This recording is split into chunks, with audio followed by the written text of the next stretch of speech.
Hello, everyone, and welcome back to the On the Rise podcast. Before we get started, you guys should go check out our latest episode featuring Coach Munoz. I'm Melanie, your host for today, and we're here with a very special guest, my brother, Ruben. Okay, so let's get started. Why don't you tell us a little bit about yourself? So my name's Ruben. I'm Melanie's brother, alumni here at Sunrise Mountain. I graduated back in 18, and currently I'm a business owner and also a flight mechanic. Wow. Ooh, guys, this is really, really nice. Tell us a little bit about your experience here at Sunrise, because I know everybody has let's say different paths, journeys they take. What was yours? It was awesome. I did a bit of everything when I was here in Sunrise back before 18. I was part of robotics, aviation club, marching band, and I was in band too. I was a nerd, and I loved it. All my teachers and mentors were great. It was a great time to be in high school. So that's good. It's really nice to be involved in a lot of things, especially in high school, since it's one of your last years being calm down before the real life starts. So if you could go back, would you change anything about high school? Nope. Ooh. What was your most favorite thing to do? In high school, that's a hard question. Being part of all the clubs was honestly a great experience. Being able to meet new people and mentors too. But I'm not gonna lie, lunchtime. No, I'm just playing. Oh, okay. But yeah, all the clubs I want to say, and marching band. Being in football games, which as an adult you don't get that. Being back in high school, that was great. Just being there, seeing the whole crowd and all the adrenaline going on. It was great. What was do you like to say you should get involved in a lot of things? What's something you would say about to other people? Let's say if I were wanting to get involved, what would be some words of encouragement? Maybe I don't know, words of wisdom. Do it while you can, because after high school you won't be young anymore. You'll be in the real life. You won't have as much you have opportunities, but take advantage of the opportunities you have in high school when you're young. And I would just say go for it. Yeah, that's definitely what I have always in the back of my head. Just enjoy it while I can, because I know that once I graduate, it's gonna be different, and I'm not gonna be able to have as much fun as I do on a normal basis now. So yeah, that's something I always keep in my head. Okay. After graduating, what was that like? What were you feeling? Was there any confusion on what you were gonna do next? Well, I guess that's all of us. When all the youngsters graduate, I'm pretty sure they're all going to be the same way. When you graduate, it's a whole different world. Because now you got to do something with your life. You got to get a job. You got to go to college. You got to figure out what you want. And if you don't know what you want, it's kind of frustrating. But it's okay. It's part of life. And but after I graduated, yeah, I was kind of in the same way. I didn't know what I wanted to do after school with my life, but thankfully I was in aviation, robotics, and I kind of had an idea of what I wanted, so that's what made me pursue my career. And what was that? Aviation. Why don't you tell us a little bit about the aviation field, because I know that it's kind of hard and difficult. So I'm actually a flight mechanic, a ground mechanic. Also, I'm actually a student pilot as well. But my main thing in aviation is aviation maintenance. I work on planes, and I'm actually a licensed flight engineer as well now. At my age, which is kind of crazy, but yeah. There's a whole lot that goes on, and I love it.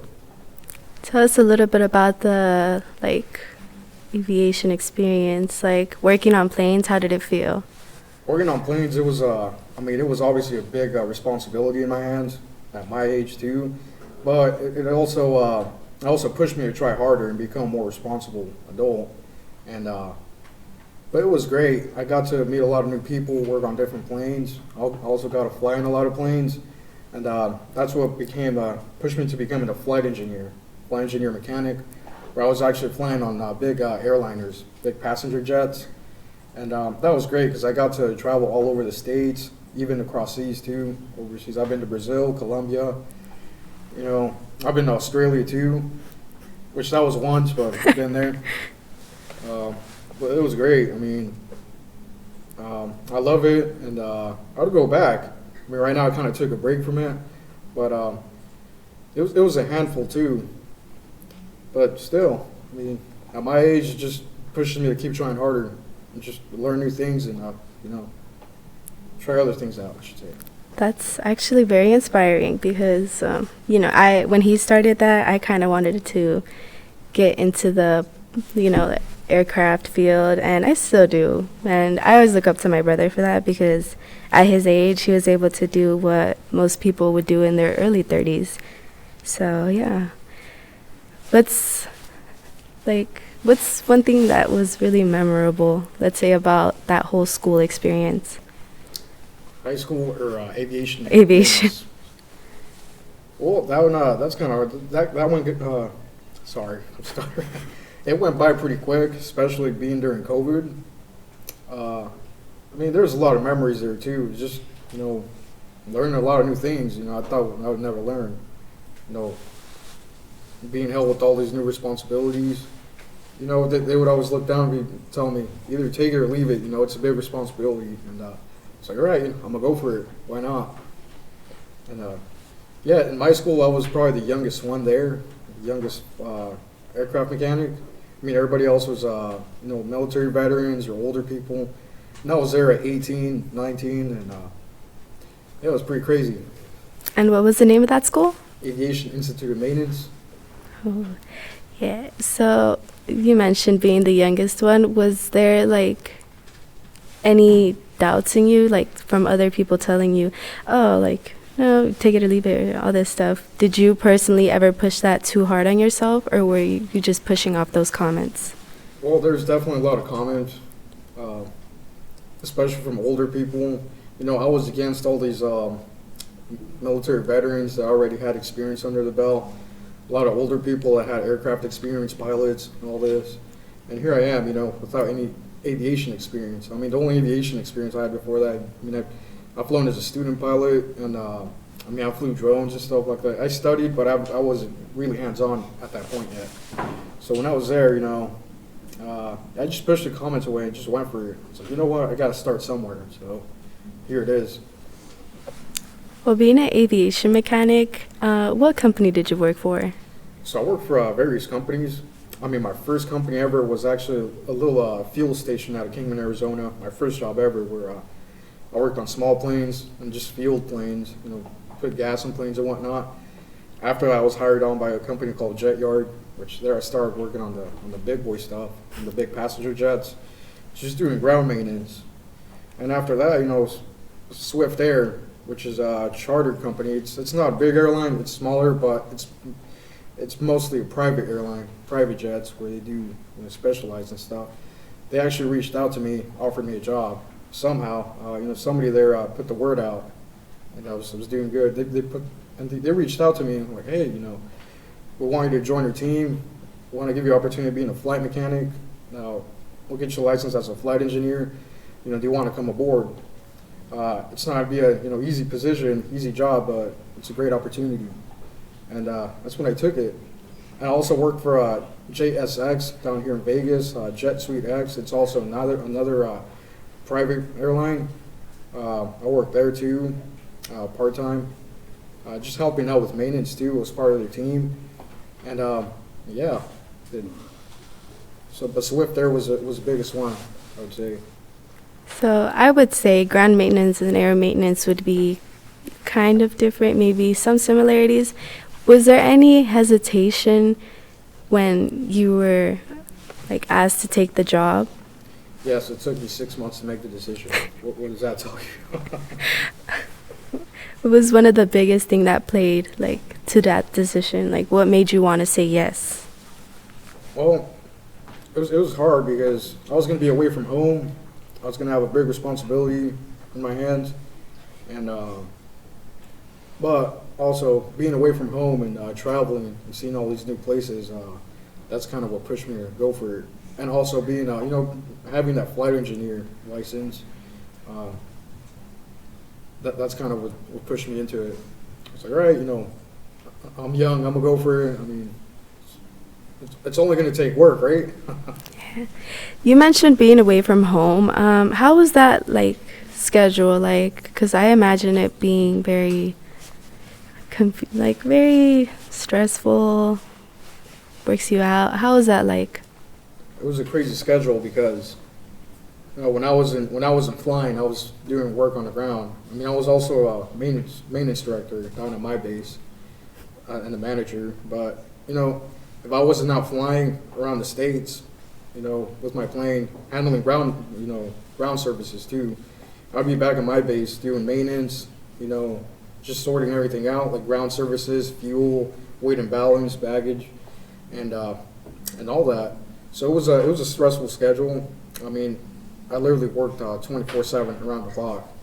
I mean, I'd wake up. My days would start at 2 a.m. in the morning and end at 11 o'clock at night. Sometimes even later, because sometimes that's when the plane got home back to base. So I would have to show up 3 to 4 hours before the plane departed, and still land and then do all my post-flight inspections and everything shut down if there wasn't any maintenance. Because I would also have to do maintenance too. Yeah, back in those stressful. days, it did seem stressful because I remember when he was working in that, I knew he loved it, but I also knew that it was stressful and that maybe some days were better than others. And that's just, props to you for like being able to handle that day to day, because I know that it's really hard and some people just don't take it that easily. So it's really something to flex about. After your whole journey with aircrafts, what was the after? Like, what did you do after that? So after I decided I want to come back home and start a business. So as I was working at Swift Air, and I took advantage of all this knowledge, being a manager and director, I took advantage of it, and I decided to come back home and start a trucking company. Which before planes, I grew up around trucks. I mean, since I grew up, I liked being around trucks, driving, and everybody I was around had a semi truck, and that's what pushed me into that. So you would say that Swift Air experience kind of stepped in to help you with managing your own business. Oh yes, definitely. That's really good, because you could learn one thing from another, even though trucking and, let's say, working on airplanes is two different things. You can kind of tell that they helped work within each other. All right, so you mentioned having your business. How's that like? It's hectic. It's crazy, but it's awesome. Having a own business at 23 and mostly a trucking business that's actually going places is really crazy, because I know that I've seen other truckers and they're not that young. But was there any because I know there was rocky parts. Can you describe what that was like how you handled owning your own business? As of what do you mean? Starting my business or handling? Starting handling all that.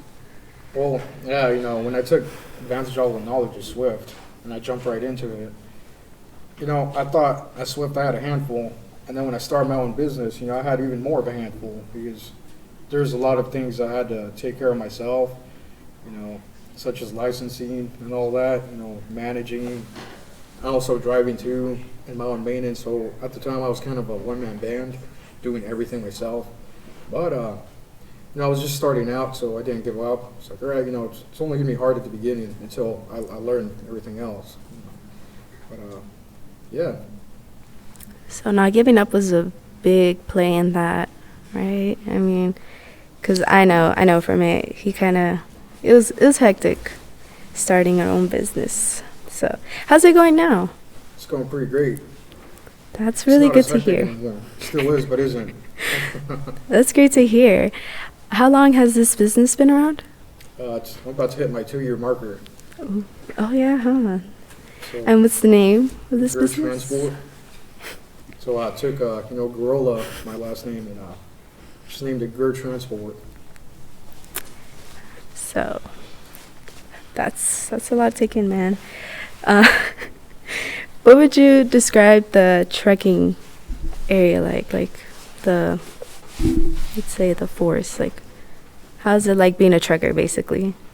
You're always learning something new every day. I mean, you have a lot of freedom because you get to do, in a good way, you get to learn whatever you want and, proceed as much as you want. It's a very competitive industry. You're always competing with somebody else. And that for me is actually, I kind of like that. Being able to compete and move forward, having experience under my belt. And there's always adrenaline going on because you're always competing. But and the best part is always learning something new. I mean, in this life, you're always learning something new every day, and that's kind of what I like. I mean, I'm not just standing there sitting. I mean, a lot of people think it's just, trucking is just about sitting in the seat and driving, which it's not that easy. I mean, other than the big responsibility you have in your hands, you're always learning something new. Even if it's not trucking related or driving, you're always learning something. You could use in your life, in your normal life. You're like, oh, and that's what I love about it.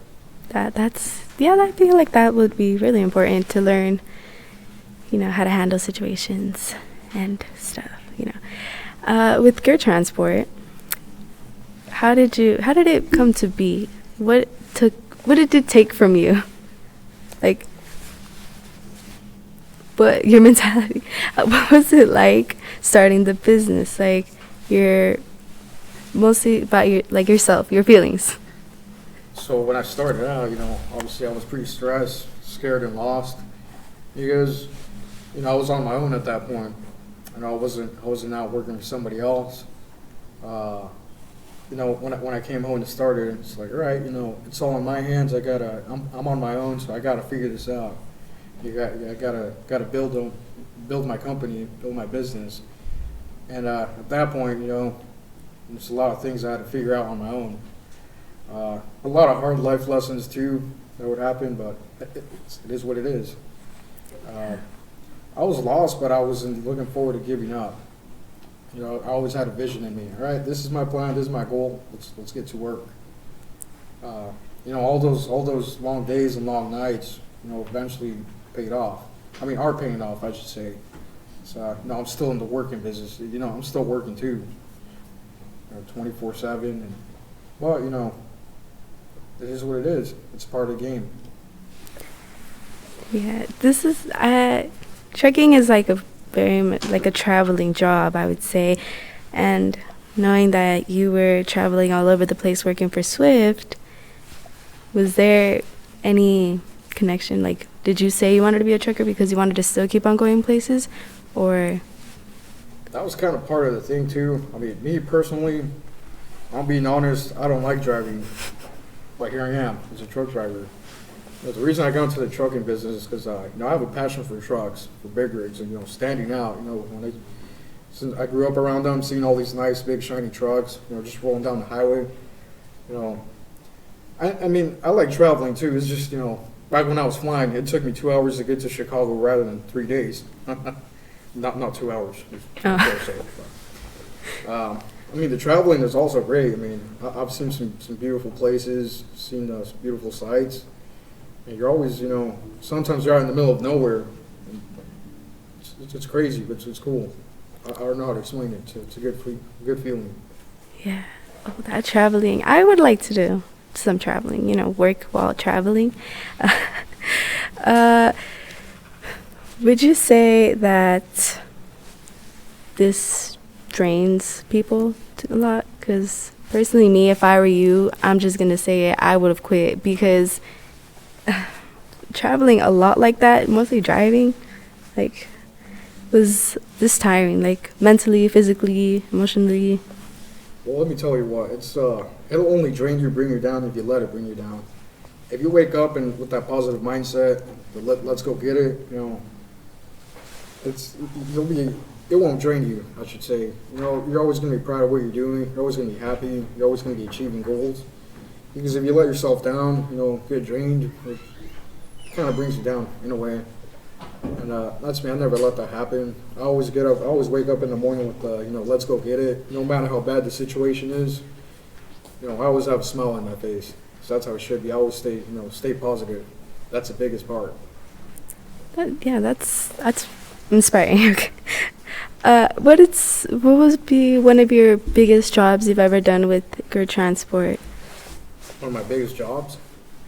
There's quite a bit of them. I've done EDC, Burning Man. Life is Beautiful, and also haul a lot of military freight. I mean, I used to haul airplane engines, so it's kind of crazy because there I was working on airplanes. The next thing I was out hauling airplane engines, like these multi-million-dollar pieces of equipment, on my trailer that they just threw in my hands. So all right, and that was kind of weird in a way because I caught a lot of attention just hauling these things. I was like, oh. But other big jobs, EDC, like the big events that happen here in town. Thankfully we've gotten contracted for those jobs, and we're out there making stuff happen, standing out. I mean, Formula One's coming up, and guess who's going to be there? Thankfully us.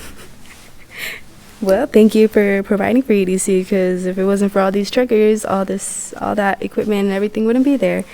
Burning Man and Life is Beautiful as well. So going to this question I've been wanting to ask, what are some pros and cons, like biggest pros and cons of owning your business? The pros are obviously having freedom, like I mentioned before, learning new things, being your own boss, and just doing your own thing, handling everything. And there's a lot to it, Cons, I would say, a lot of times it takes away your freedom. Not in a way, well, it's kind of hard. You get freedom, but you don't, because you have to work your butt off too in this industry. But I mean, obviously, it pays off. I mean, you're tired sometimes, and if you're not careful, it takes a toll on your health. So like diet-wise, sleep-wise, health-wise, like everything, you gotta stay on top of that to be able to be healthy out there. Because there's a lot of truckers I know, they're not the healthiest in a way, but I mean, yeah, a lot of pros. You learn a lot from bad situations too. That's what I like, Those bad situations are always not the bad thing, You learn, you build, and you get to where you are. Taking care of yourself, that I noticed that was a really big thing, because people would look at truckers and they're always going to think that they're really out of shape and they're really old. Everybody looks at truckers as a old fat white man. And here I am, okay, I'm a little fat, but not really fat. I'll hit the gym. So yeah, taking care of yourself is really an important thing, and it's really good that you try doing that. In your spare time apart from, because I know that schedule of hauling every day and unexpectedly getting calls to go do jobs someplace else, I know that takes a lot of your time up. And what do you like to do in your spare time? Because I know you don't have much, but the biggest thing with having spare time, I just sometimes just sit down and breathe, and stay away, get away from all the craziness, all the hectic, things that are going on. But yeah, I mean, my spare time, I like to go out fishing, and just hiking, walking. Yeah, pretty much. Playing with my dog Scooby. I would say I walk him, but I'm always running and always running away and whatnot. He's crazy. But yeah, whatever. Yeah, I mean, the biggest thing is just being able to breathe, walking away from it, just chilling. I know Sitting those. with the family, I know those moments are really important to have for yourself, because from what I've seen, whenever he's not driving, he's either working on his Peterbilt, his trucks, his trailers, or doing paperwork for these various jobs he does. And yeah, I would say that, well, I strongly believe that those, times that you get to yourself, maybe hiking, fishing, playing with your dog, are very important. And I'm very thankful that he was able to be here today. Took time out of his schedule, but he made it work. Yeah, I'm very thankful for all the times that we're able to hang around somewhere else and not worry about work, because a lot of the time, probably like 23 hours out of the day, he's working, and that one separate hour is just for sleeping. So back to that whole, stressful thing. Was anyone was anyone there to like give you support? At the time, I was kind of on my own, but I kind of chose it to be that way, just so I could give myself space. I kind of kept pushing myself. I always had that strong mentality, let's go get it. And having that space alone just pushed me. I supported myself. Always support yourself before others. That's a really big thing. Why did you choose to work by yourself? I mean, knowing that there's other truckers around that you could have maybe worked for or had been companions with or like co-workers with, you could have worked for a company. Why did you choose to just space yourself out and figure it out on your own? Yeah, sometimes you have more flexibility to work on your own. I mean, and not everybody has the same mentality as you sometimes. So when you have this flexibility to work on your own, kind of do whatever you want, I should say, it just makes things easier. That's kind of what I do. Figuring things out on my own, and having the space, obviously. But obviously I like working with people. I have a team. I mean, it's a small team. It's 3 of us, but we always work together. But yeah, it's at the end of the day, it's kind of just me, making decisions and figuring things out. And that's kind of why I chose sometimes to be on my own. Ooh, actually, you know what? I'm going to take that into consideration when I start working. What are some words of encouragement to, let's say, other people that are starting businesses? Maybe some of your workers that want to go start their own businesses. What would you say to them? Yes. I mean, knowing that path was hard and that, you did have experience, but let's say someone like straight fresh out of high school wants to be a trucker and start hauling things and work for themselves, what would you say? Well, not only trucking, but any business in general. I would say, just never give up. Success, improvement, it all comes in different ways. You might just not look at it. I mean, just because you're not going uphill doesn't mean you're succeeding. You're improving. Because, like I said, improvement always comes in different ways. You could, a lot of people find themselves in bad situations and want to give up, and think negative. I encourage a lot of people to think of that as a learning situation. Like, what am I learning from this? What is this trying to teach me? Instead of giving up. Biggest thing, never give up and always wake up with the go get it mentality. Yes. No matter what. Yes, totally. Yes, definitely. Going back to like those learning situations, what would be one of your most like hardest moments? Because I know that you've had many. Maybe getting left somewhere because your truck doesn't work, or what was the biggest thing that impacted your company negatively? Negatively, my first and only truck I had running when I started. I would break down a lot when I was early starting, but that's because it was an older truck and whatnot. I mean, I started off with very little money too. It took kind of an impact on the business, but then again, I learned a lot from it. I was out on the side of the road turning wrenches sometimes, not giving up. It kind of just pushed me forward to, be more organized and stay more positive. And after losing that one truck completely, I actually stopped back, I was about getting ready to give up until, I thought to myself, nope, I'm not going to do it. I'm not going to give up. Let's go. And just pushed myself harder. And losing that one truck just kind of screwed things over pretty good. But, yeah. Never give up. That's really, I'm telling you, this man is really inspirational. Only when he wants to. I'm just kidding. What time is lunchtime? Soon. That I remember when that happened, I was actually in school, and it was really hard hearing that my brother was broken down, but all that stuff. But even if all that he overcame, and he's here where he is today, and he's really strong, and good transport's going places, and that's really good. All right, so this basically sums up this week's episode. I'd like to thank everybody for watching, and I'd love to thank my brother for joining us today. Before you leave, make sure to like, comment, and Yeah, subscribe. hit that like and subscribe button. And hit that bell icon just to get new notifications whenever a new video pops up. Am I right or no? Yeah, it is. And we'll see you guys in the next video. Toodles!